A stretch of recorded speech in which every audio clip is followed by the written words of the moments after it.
Vamos abrir a palavra do Senhor, do Evangelho de João, capítulo 3.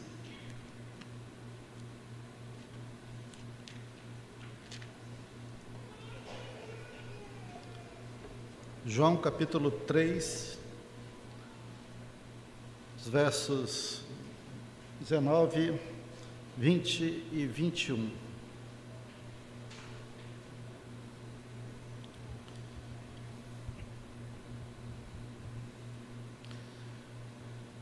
Nós temos estudado nessas últimas semanas, de forma intercalada com o pastor Raimundo, a essência do julgamento.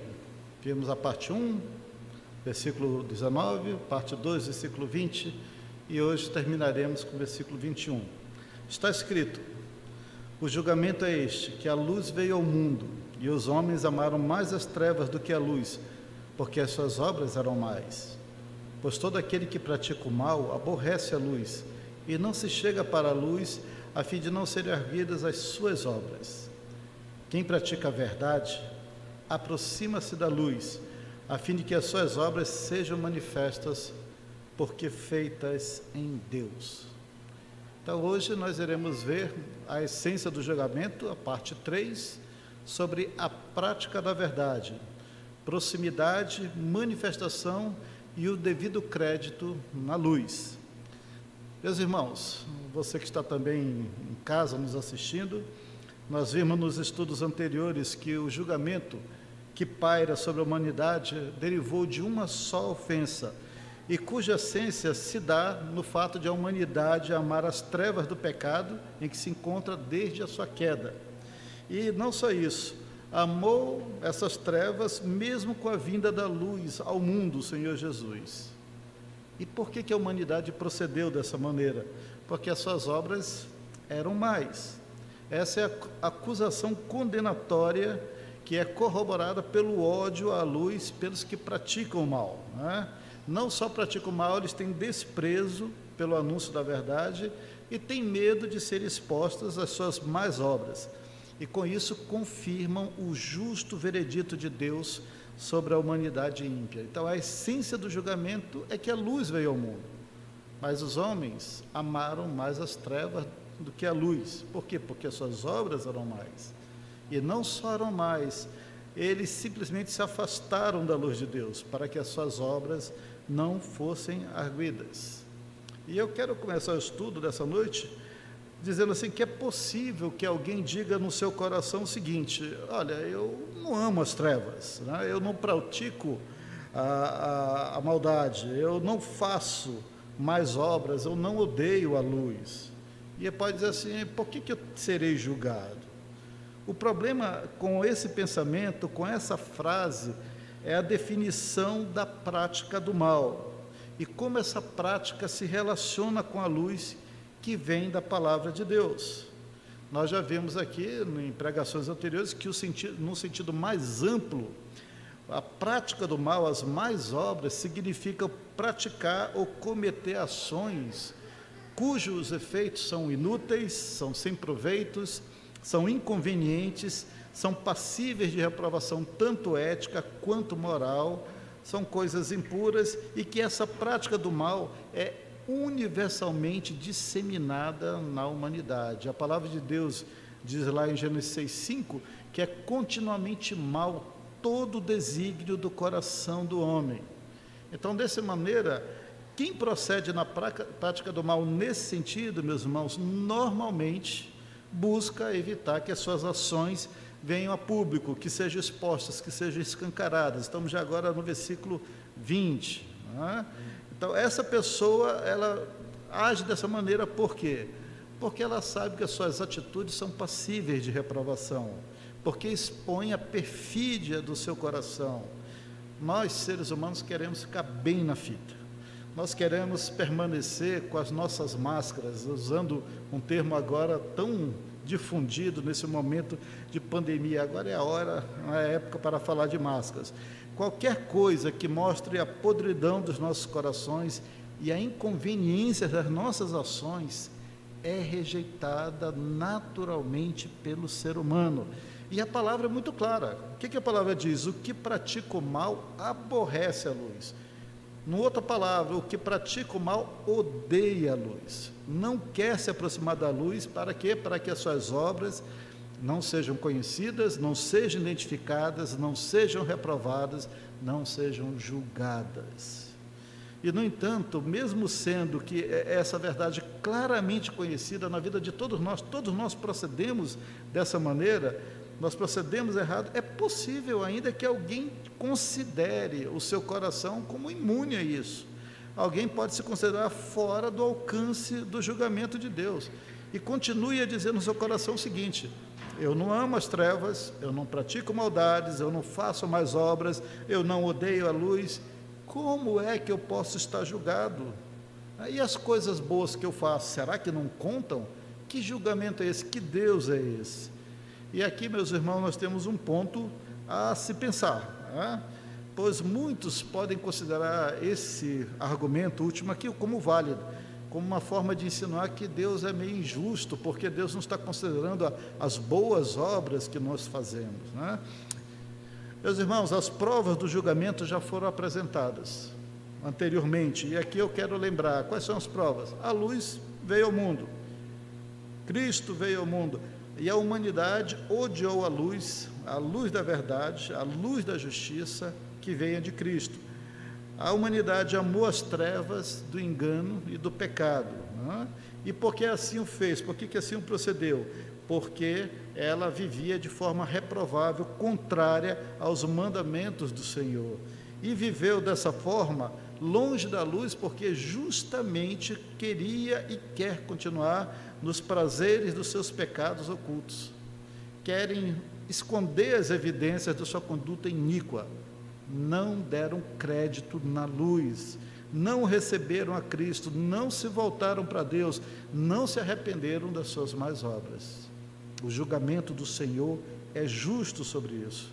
A humanidade, ela está sob o justo juízo de Deus, e no justo juízo de Deus ela está condenada, ela já está julgada, e ela aguarda somente a proclamação da sentença condenatória, como está escrito em João, aqui nesse mesmo capítulo 3, verso 18: o que nele crê não é julgado, o que não crê já está julgado, porquanto não crê no nome do unigênito Filho de Deus.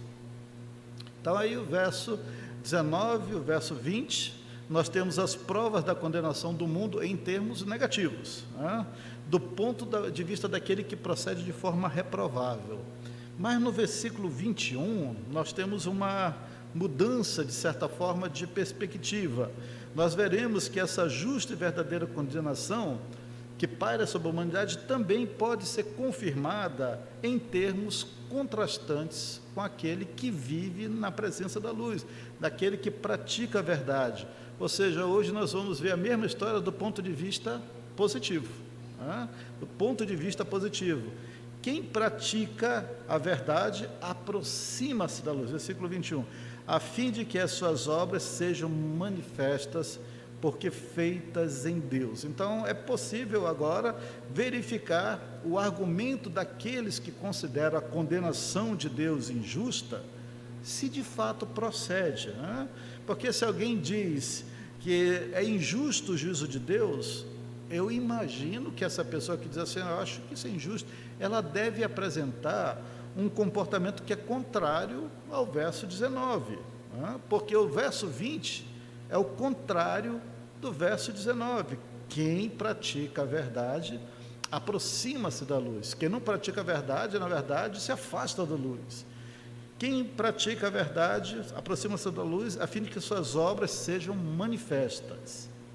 Mas quem não pratica a verdade, ele foge da luz para que as suas obras não sejam conhecidas, não sejam arguidas. Então, nessa noite, nós vamos ver essa afirmação do ponto de vista positivo.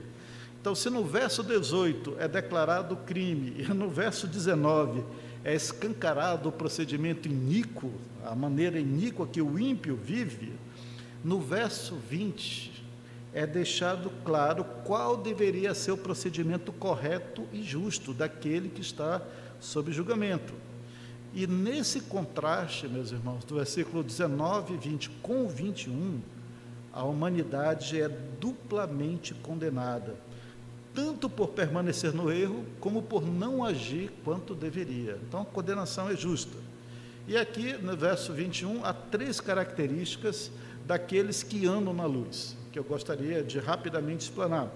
Vamos começar com a primeira característica, que é a primeira parte do versículo. Qual é a primeira característica? A consequência daquele que pratica a verdade, da prática da verdade. Busca estar na presença da luz. Essa é a consequência da prática da verdade. Como é que começa o versículo 20? Quem pratica a verdade aproxima-se da luz.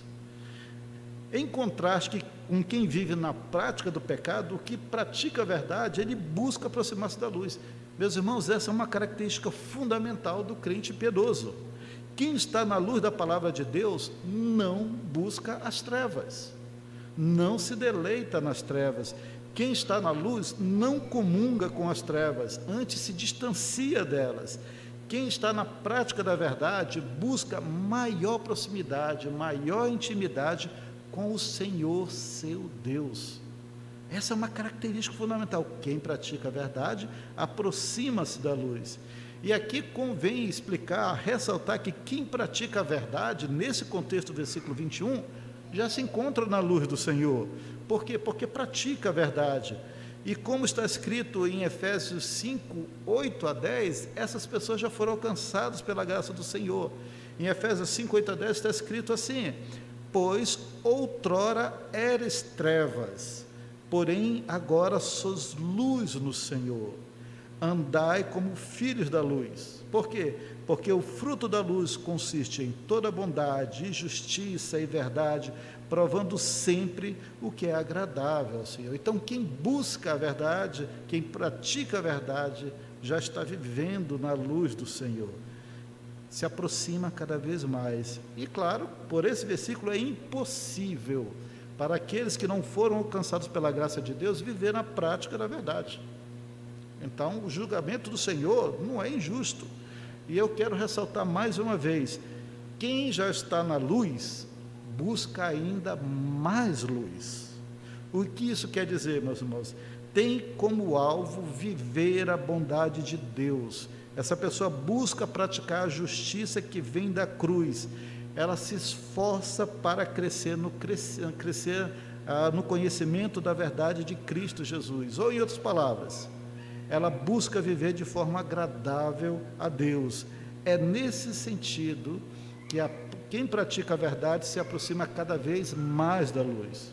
E aí nós temos quase um ciclo virtuoso, mais ou menos assim: quem está na luz pratica a verdade, e ao praticar a verdade se aproxima cada vez mais da luz, e portanto tem mais luz, está imerso em luz, e busca cada vez mais a prática da verdade. É como diz lá em Provérbios, um versículo muito bonito sobre o justo, diz assim: mas a vereda dos justos, em Provérbio 4,18, mas a vereda dos justos é como a luz da aurora, que vai brilhando mais e mais até ser dia perfeito. Essa é a vereda dos justos. Começa de manhã com pouca luz ali ao ser encontrado pela graça de Cristo, e ele vai crescendo e vai tendo mais luz até chegar ao meio-dia, com o dia perfeito, com muita luz. Essa é a vereda dos justos. Mas se você estiver nas trevas e não na luz, o próprio Senhor Jesus diz algo sobre essa pessoa. Lá em Mateus 6, 23b, diz assim: portanto, caso a luz que em ti sejam trevas, que grandes trevas serão. É o contrário daquele que vive na luz. Mas, meus irmãos, ainda pode ser que alguém esteja se perguntando: como assim, né? O que quer dizer exatamente se aproximar da luz? Como assim, eu tenho que ficar num lugar iluminado? A luz aqui que nós estamos falando se refere ao próprio Cristo. Como diz em João 1,9, a saber, a verdadeira luz que vinda ao mundo ilumina todo homem. Então, buscar a luz, estar na luz, é se aproximar, é estar na presença do próprio Cristo Jesus. Por como? Por meio do quê? Por meio da sua palavra.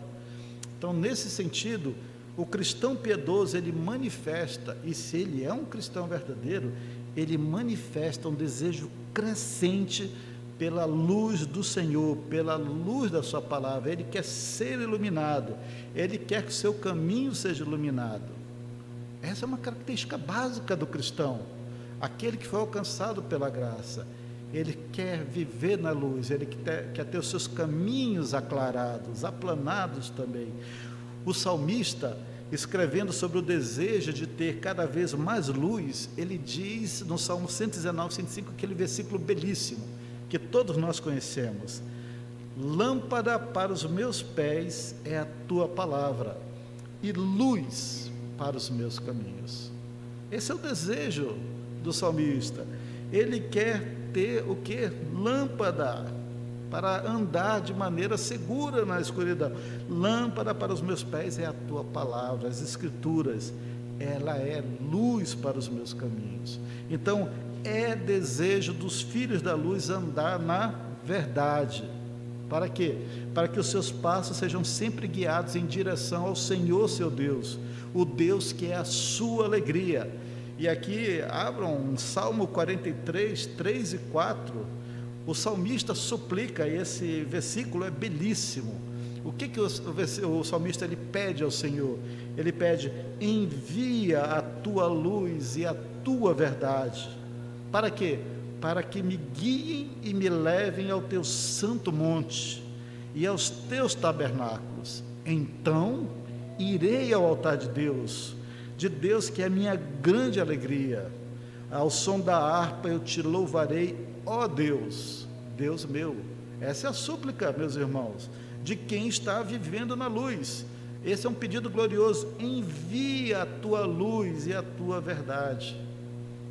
Você tem orado desta maneira? Você tem sentido necessidade de maior luz da parte de Deus, maior iluminação que vem das Escrituras?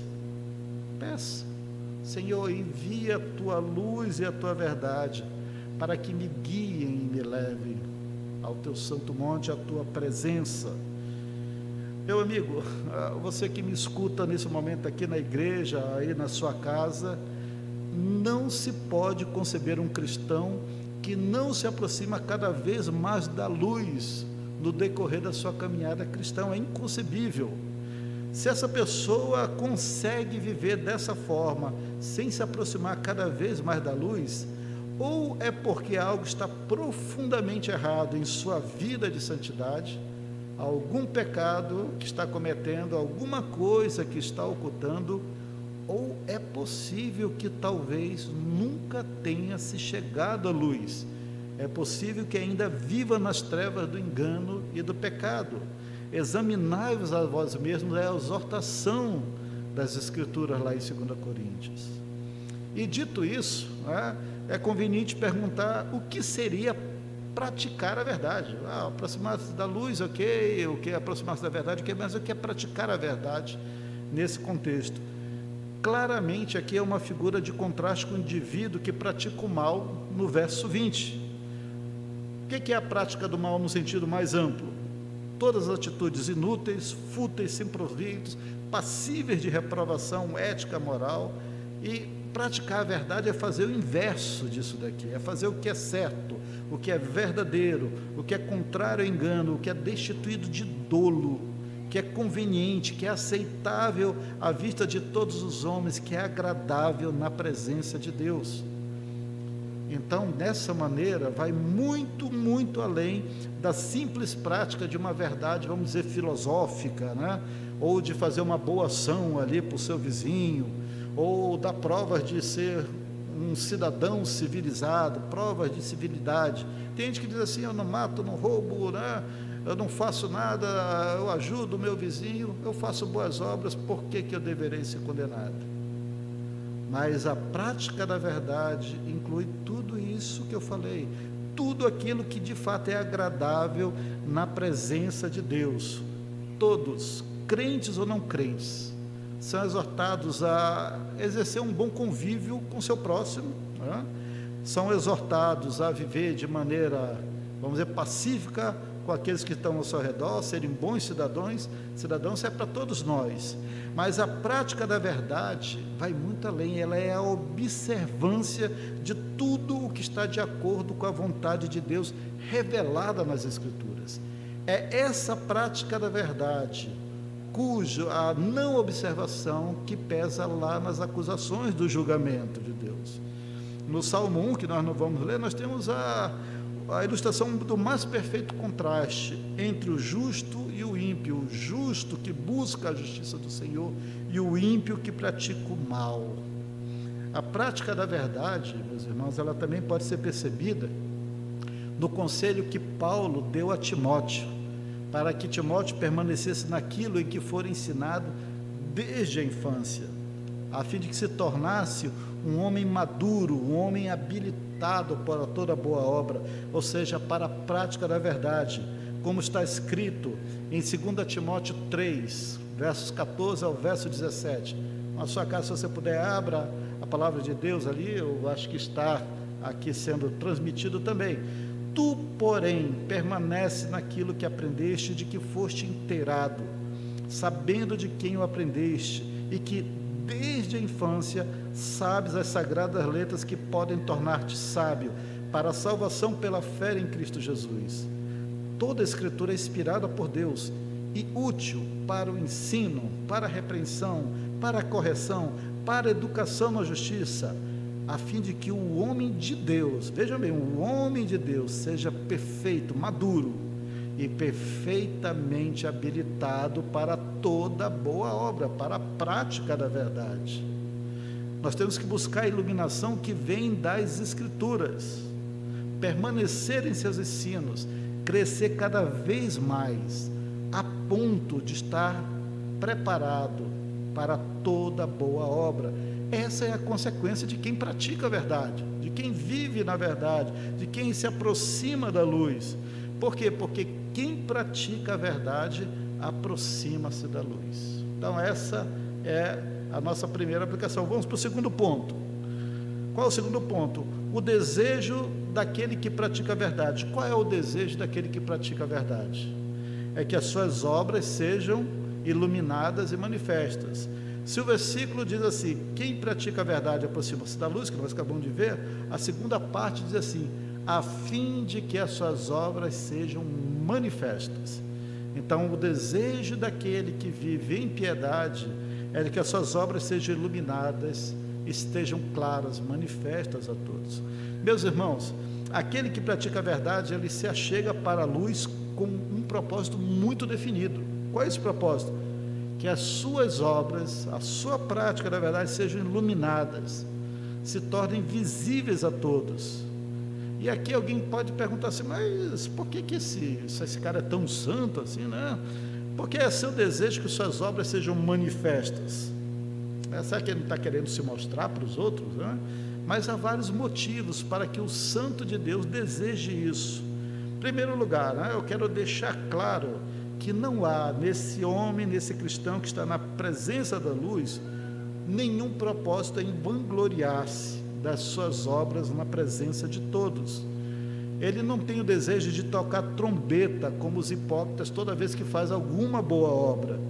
Antes, a sua razão, o seu desejo é que ele não tem do que se envergonhar, tanto das suas atitudes quanto das suas palavras. Ele pode tranquilamente deixar à vista de todos a sua vida, o seu procedimento na sociedade. Ele não tem o que temer. O Senhor Jesus, ele andava tranquilamente, fazendo boas obras em todos os cantos. Ele não tinha o que temer, ele não tinha do que se envergonhar. Por quê? Porque esse cristão, ele sabe que o seu Senhor, o seu Deus, se agrada do seu procedimento, da sua conduta, da sua forma de falar, da sua forma de ouvir, até mesmo da sua forma de irar. Tudo isso, o cristão piedoso, ele não tem problema em viver. Se você, e aqui eu volto para você nessa noite, se você vê problemas em sua conduta pessoal, se você tem problemas que essa conduta venha a ser conhecida pelos demais, possivelmente há alguma esfera na sua vida que precisa urgentemente da luz do Senhor. Tem gente que não gosta de deixar sua conduta conhecida. Tem gente que fora da sua casa é de um jeito, dentro de casa é outra coisa completamente diferente. E aquele lado que está ali escondidinho, ele não deixa a mostra para ninguém. Ele não quer que sejam manifestas as suas obras. Mas aquele que está na luz, ele vive na luz para que as suas obras sejam manifestas. Ele não vê problemas. Mas se você vê, alguma coisa está errada, tem que ser urgentemente consertada na presença do Senhor. Meus irmãos, vocês já perceberam que na presença de uma luz muito intensa, fica muito evidente traços defeituosos, sujeiras, marcas, por exemplo, numa superfície? Já repararam isso?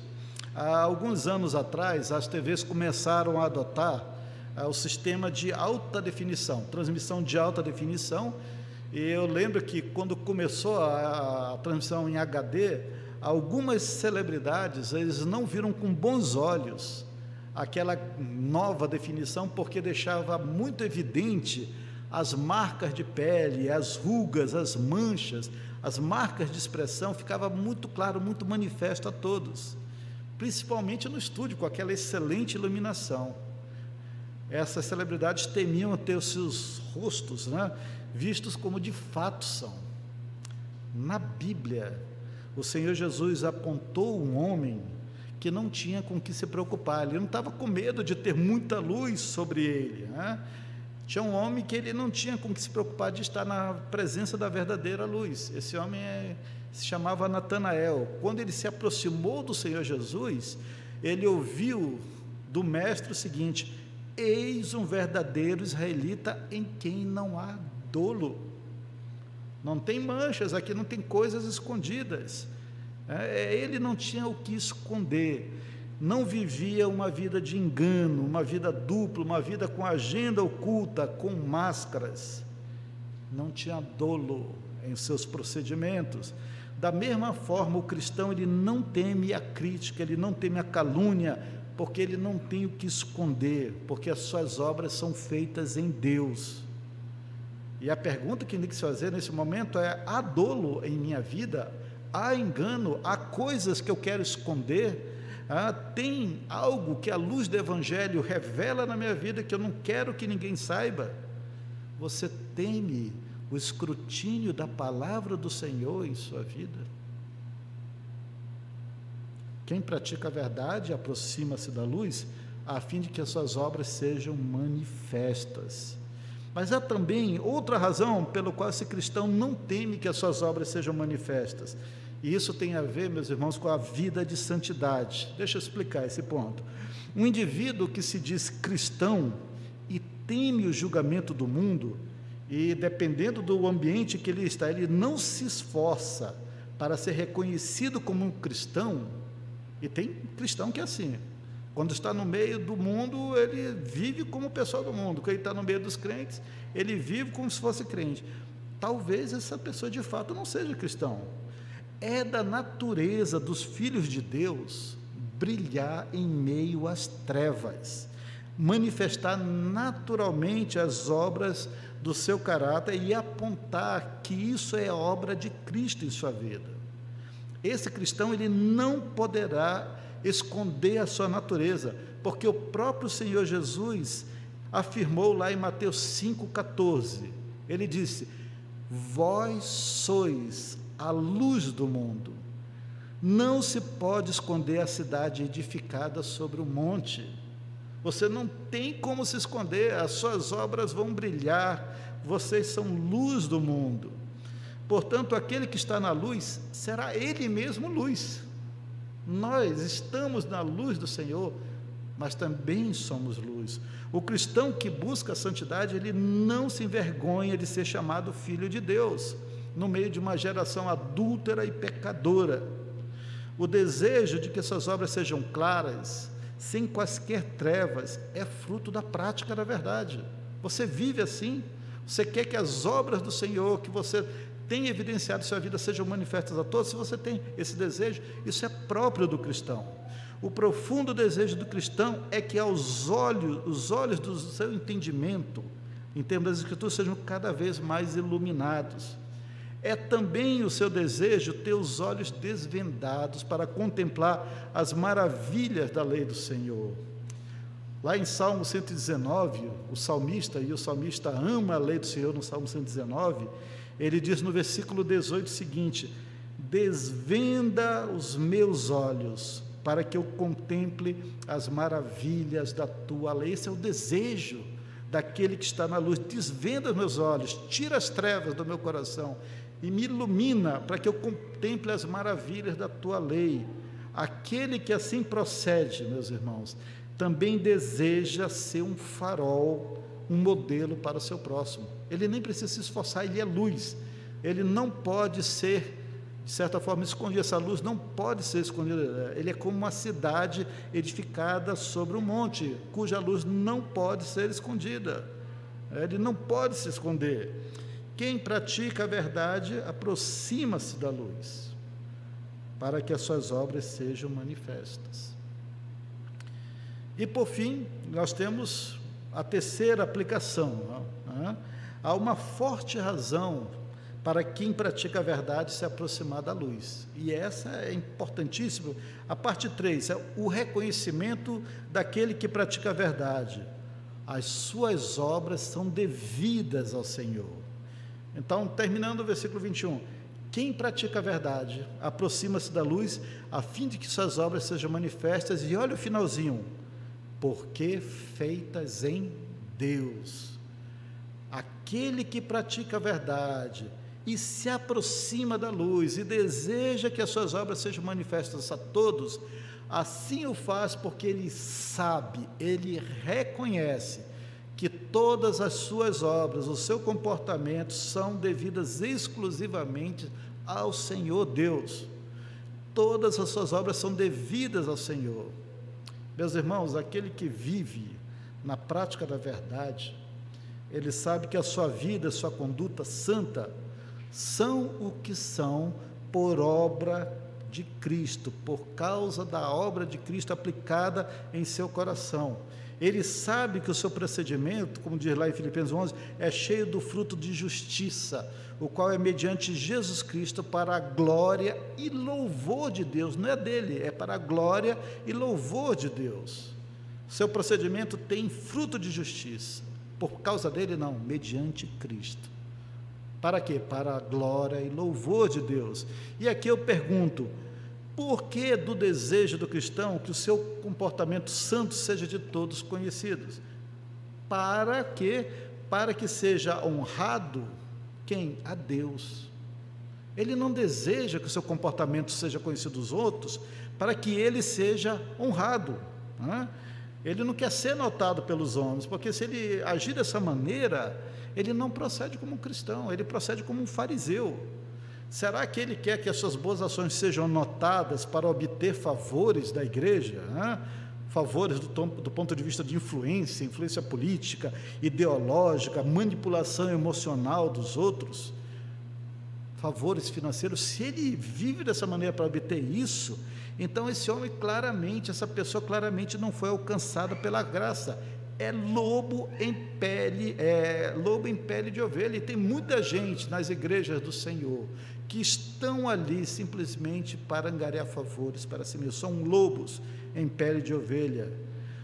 Essa pessoa ela deve ser notada e deve ser excluída da congregação dos santos. Não, meus irmãos, a resposta correta é: ele deseja que o seu comportamento santo seja conhecido, porque dessa forma o seu Senhor será glorificado, será louvado entre as pessoas, como ensinou o Senhor Jesus em Mateus 5,16. O que está escrito em Mateus 5,16? Diz assim: assim brilhe também a vossa luz diante dos homens, para que vejam as vossas boas obras e glorifiquem o vosso Pai que está no céu. Repito: assim brilhe também a vossa luz diante dos homens. Para quê? Para que vejam as vossas boas obras. As pessoas têm que ver essas boas obras e glorifiquem o vosso Pai que está nos céus. Por quê? Porque as suas obras são feitas em Deus. Não há no cristão piedoso, meu querido, o desejo de buscar para si a honra e a glória que são devidas unicamente a Deus. Se o seu trabalho tem dado bons frutos, ele acredita ao Senhor esses bons frutos por meio da sua graça. É como diz o apóstolo Paulo: pela graça eu sou o que sou. Todo louvor vai para Deus, pois é dele o poder para que nós vivamos em santidade. Todos os bons frutos da vida do cristão são creditados à obra do Espírito Santo em seu coração. Até o orar como convém, que nós não conseguimos orar como convém, necessita da ajuda da obra divina. Nós somos necessitados do poder de Deus para vivermos de modo agradável ao Senhor. E aqui, já terminando, um dos sinais claros de que o cristão está amadurecendo na vida de santidade é a sua percepção do alcance do poder do Senhor em todas as áreas da sua vida. Isso é importante, isso é um sinal de amadurecimento. Se no início da vida cristã é muito comum acharmos que o sucesso de uma vida de santidade se deve exclusivamente aos nossos esforços, ou em alguma medida aos nossos esforços, conforme nós vamos crescendo na graça, nós vamos entendendo que o Senhor é aquele que realiza em nós tanto querer como o realizar, segundo a sua boa vontade. O profeta Isaías, ele exclama com convicção essa verdade em capítulo 26, versículo 12. Ele diz assim: Senhor, concede-nos a paz, porque todas as nossas obras Tu a fazes por nós. Esse é um sinal de crescimento na vida do cristão, porque ele pratica a verdade, ele quer que essa verdade, essa prática da verdade seja manifesta, porque elas são devidas a Deus. Feliz é aquele que tem em seu coração essa verdade inabalável, que se deixa ser conhecido pelos demais, para que as suas obras sejam vistas, porque são feitas em Deus, para que o Senhor Deus seja glorificado. E eu quero terminar essa parte perguntando: a tua conduta tem espelhado o poder de Deus agindo na sua vida, no seu coração? Será que você pode mostrar os frutos desse poder a todos, sabendo que é o Senhor que vai ser honrado quando as pessoas olharem a sua conduta santa e cheia de temor? Tem frutos para mostrar? Isso é necessário. Se você vive na luz, se você pratica a verdade, você se aproxima da luz, porque você quer que as suas obras sejam manifestas, porque são feitas em Deus. E concluindo, meus irmãos, a nossa mensagem: todo aquele que pratica a verdade já nasceu de novo e busca cada vez maior iluminação do Senhor. Suas obras, ele não precisa se esforçar para isso, são naturalmente manifestas. Ele não tem que tocar trombeta, as pessoas veem a obra de Deus agindo na sua conduta, no seu coração. E dessa forma o cristão, ele não tem o julgamento do Senhor, ele não está nas trevas do engano, não está nas trevas do pecado, ele está na luz, ele ama a luz, ele odeia as trevas, ele se achega para a luz para que as suas obras sejam manifestas, para que as obras de Deus sejam manifestas na sua vida e na presença de todos, para que o Senhor Deus seja glorificado. Mas o ímpio, ele não se achega à luz, ele não quer que as suas obras sejam conhecidas, sejam arguidas. Meus irmãos, para finalizar, nosso coração não é perfeito na presença de Deus, nenhum de nós tem um coração perfeito na presença de Deus. O nosso corpo ainda não foi redimido e nós ainda vivemos num mundo onde o pecado impera. Certamente há diversas áreas tenebrosas em nossos corações em que a luz da palavra de Deus precisa iluminar. E aí nós só podemos nos voltar para o Senhor cheio de esperança, clamando iluminação. E eu quero terminar com 2 versículos do Salmo, que será a nossa oração nesse momento. Salmo 18, 28. Essa oração você tem que lembrar sempre. você estiver sozinho com o Senhor, lembra de pedir isso. Senhor, porque fazes resplandecer a minha lâmpada. Ó Senhor meu Deus, derrama luz nas minhas trevas. Derrama luz nas minhas trevas, Senhor. Nas trevas do meu coração, ilumina, traz grande luz. E o segundo é o Salmo 43, 3 e 4, que nós já lemos, mas vamos ler de novo. Envia, Senhor, a tua luz e a tua verdade, para que me guiem e me levem ao teu santo monte e aos teus tabernáculos. Então irei ao altar de Deus, do Deus que é a minha grande alegria, e ao som de harpa eu te louvarei, ó Deus, Deus meu. Façamos desses versos a nossa oração, meus irmãos, e vamos orar nesse momento. Abaixem suas frontes e clamemos ao Senhor. Amado Senhor, Tu nos conheces, conheces a profundeza de nossos corações, conheces a nossa estrutura, Tu sabes que somos pó, Tu sabes, Senhor, das muitas trevas em nossos corações. Derrama, Senhor, luz em nossas trevas. Nós precisamos da iluminação perene, Senhor, da luz do Teu Evangelho, do Teu Espírito Santo. Envia, Senhor, a Tua luz, a Tua verdade, porque Tu tens sido a nossa alegria, o nosso refúgio desde sempre. Nós rogamos, Senhor, em nome de Cristo Jesus.